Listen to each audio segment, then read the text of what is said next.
ആത്മാവ് എന്നെ ഒരു കാഴ്ച കാണിക്കുന്നു. സ്തോത്രം. ഒരു ഭയങ്കര ദൈവപ്രവർത്തിക്കുള്ള വിളിയിൽ ദൈവം നിന്നെ കൊണ്ടുവന്നിരിക്കുകയാണ്. ഒരു ഭയങ്കര ദൈവപ്രവർത്തി.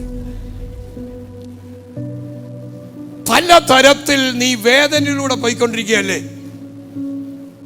കർത്താവിനോട് പറയുന്നു, ഒരുപാട് ജോലി ചെയ്തു, എങ്ങ് സ്ഥിരമായിട്ട് നിൽക്കാൻ പറ്റുന്നില്ല. അത് ശരിയാണോ? എത്രയിടത്ത് ജോലി ചെയ്തു? 15 എങ്ങും നിനക്ക് നിൽക്കാൻ പറ്റിയിട്ടില്ല. ഇപ്പോഴും പ്രശ്നത്തിലാ ജോലിയുടെ കാര്യത്തിൽ. ഇപ്പൊ ജോലി ഉണ്ടോ? ഇല്ല. കർത്താവിനോട് പറയുന്നു, നിന്റെ മേൽ ഭയങ്കര ഒരു ഹൈ കോളിംഗ് കിടക്കുക. നീ ഒരു ഭയമുള്ളവനായിട്ടാണ് ഇരിക്കുന്നത്. ഈ ജോലി വിട്ടിറങ്ങിയാൽ എനിക്ക് വേല ചെയ്യാൻ കഴിവുണ്ടോ? വേല ചെയ്യുമോ? ഇങ്ങനെയൊക്കെയുള്ള ഒരുപാട് ചിന്തകൾ നിന്റെ ജീവിതത്തിലുണ്ട്. അങ്ങനെ ഉണ്ടോ?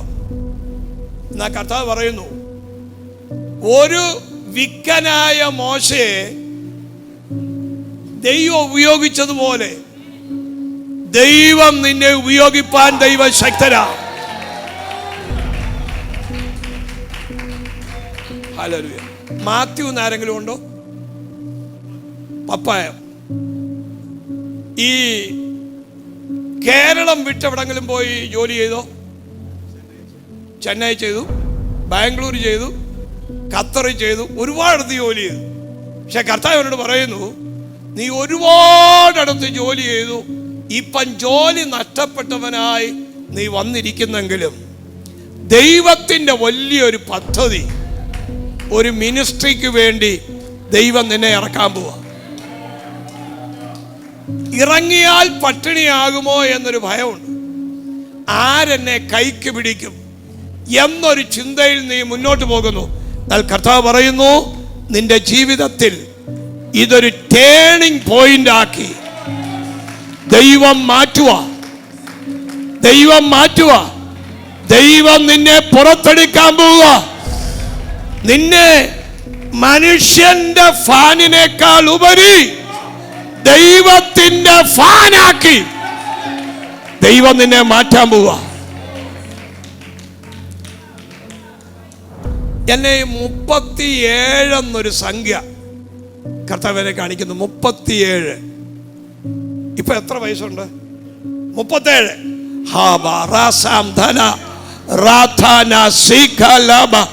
ഈ 37 മുതലുള്ള ആമേൻ പുറകോട്ടുള്ള വർഷം എടുക്കുമ്പം നിന്റെ ജീവിതത്തിൽ എല്ലാം മേളിൽ നിന്നുള്ളവരുടെ പ്രശ്നങ്ങളായിരുന്നു. നിന്റെ ഉയർന്ന സ്ഥാനത്ത് നിൽക്കുന്നവരെ നിന്റെ ബിഹേവിയർ പ്രശ്നം, ആമേൻ നീ ജോലി ചെയ്യുന്നതിൽ തൃപ്തിയില്ല, ഇങ്ങനത്തെ പ്രശ്നങ്ങളാണ്. കർത്താവ് പറയുന്നു, നിന്റെ മേലൊരു ഹൈ കോളിംഗ് കിടക്കുന്നു. ആ കോളിങ്ങിലൂടെ ഈ 37 വയസ്സ് കഴിയുമ്പോൾ 7 എന്നുള്ളത് പൂർണ്ണസംഖ്യയാണ്. 37 ഈ വർഷങ്ങളിൽ ദൈവത്തിൻ്റെ അത്ഭുതകരമായ ചില പ്രവൃത്തി നിന്നിൽ ആരംഭിക്കാൻ പോവാ. ദുരാമനാഹതര, നിന്റെ മൂത്ത തലമുറയെയും ഞാനൊരു ഭയങ്കര ദൈവപ്രവൃത്തിക്ക് വേണ്ടി പുറത്തെടുക്കും. നിന്റെ മൂത്ത തലമുറയുടെ ജനനം ഒരു വലിയ കോംപ്ലിക്കേറ്റഡ് ആയിട്ടാ വന്നത്, അല്ലേ? ആണോ? എന്നാൽ അവനെ ദൈവം മരണത്തിൽ നിന്ന് രക്ഷിച്ചു വൈകല്യമില്ലാതെ പുറത്തു കൊണ്ടുവന്നതുപോലെ നിന്റെ ജീവിതത്തിൽ ദൈവം അസാധാരണമായ ചില കാര്യങ്ങൾ ദൈവം നിനക്ക് വേണ്ടി ചെയ്യാൻ പോകുകയാണ്. കർത്താവിനെ കാണിക്കുന്നു.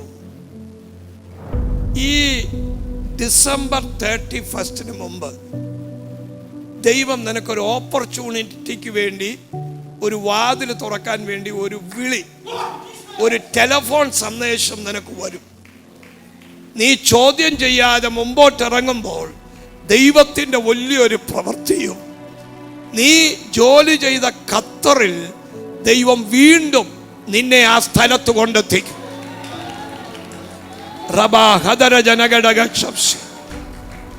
നീ സുവിശേഷവുമായി ബന്ധപ്പെട്ടും ഈ ചെന്നൈ പോകും, ബാംഗ്ലൂരിൽ പോകും. ദൈവത്തിൻ്റെ പദ്ധതികൾ ദൈവം നടത്തിയെടുക്കും. ഇന്ന് പകൽ കർത്താവ് പറയുന്നു, നിന്റെ വീടിനകത്ത് 4 എന്നൊരു സംഖ്യ, 4 വ്യക്തികളുടെ മേലും അത്ഭുതകരമായ ചില വിടുതലും ദൈവ പ്രവൃത്തിയും ദൈവം ഇന്ന് അയക്കാൻ പോകുന്നു. ഈ ഡിസംബർ 31 മുമ്പ് നിന്റെ ജീവിതം ടേൺ ചെയ്യുകയും നീ ഒരു വലിയ വഴിയിലേക്കും പാതയിലേക്കും എത്തുമെന്നും ദൈവത്തിന്റെ ഫേവർ നിനക്ക് വേണ്ടി വെളിപ്പെടുമെന്നും ദൈവത്തിന്റെ ആത്മാവ് നിന്നോട് ഓർപ്പിക്കുകയാണ്. നിങ്ങളെ ദൈവം പ്ലക്കുകയും പറിച്ച് എടുത്ത് ദൈവം നടാൻ പോവാ. ഒരു ഭയങ്കര ദൈവപ്രവൃത്തിയിലേക്ക് ദൈവം നിന്നെ എത്തിക്കാൻ പോകുന്നു. യേശുവിൻ്റെ നാമത്തിൽ അനുഗ്രഹിച്ച് പ്രാർത്ഥിക്കുന്നു. ഈ ഡിസംബർ 31 മുമ്പ് ദൈവം ജീവിതത്തെ ഭയങ്കര വ്യത്യാസം വരുത്തും. ഇപ്പം നീ ഒരു കൺഫ്യൂഷനിൽ നിൽക്കുക, ജോലിക്ക് പോകണോ വേല ചെയ്യണോ ആണോ? ദൈവം പറയുന്നു, ഒരു സേർട്ടൻ പീരീഡ് ജോലി ചെയ്യൂ. അത് ഡിസംബർ 31 മുമ്പ് ദൈവം ഒരു തീരുമാനത്തിലെത്തിക്കുകയും നിന്നെ ഫുൾ ടൈം മിനിസ്ട്രിയിലേക്ക് ദൈവം കൊണ്ടുവരും. വേറെ എങ്ങും പോകണ്ട. ഇന്ന് നീ ആയിരിക്കുന്ന സ്ഥലത്തോട് അടുത്ത് ദൈവം ഒരു ചെറിയ ജോലി തരും. പക്ഷേ അതിനോട് ബന്ധപ്പെട്ട് മിനിസ്ട്രിയിൽ ദൈവം നിന്നെ കണക്ട് ചെയ്യാൻ പോകും.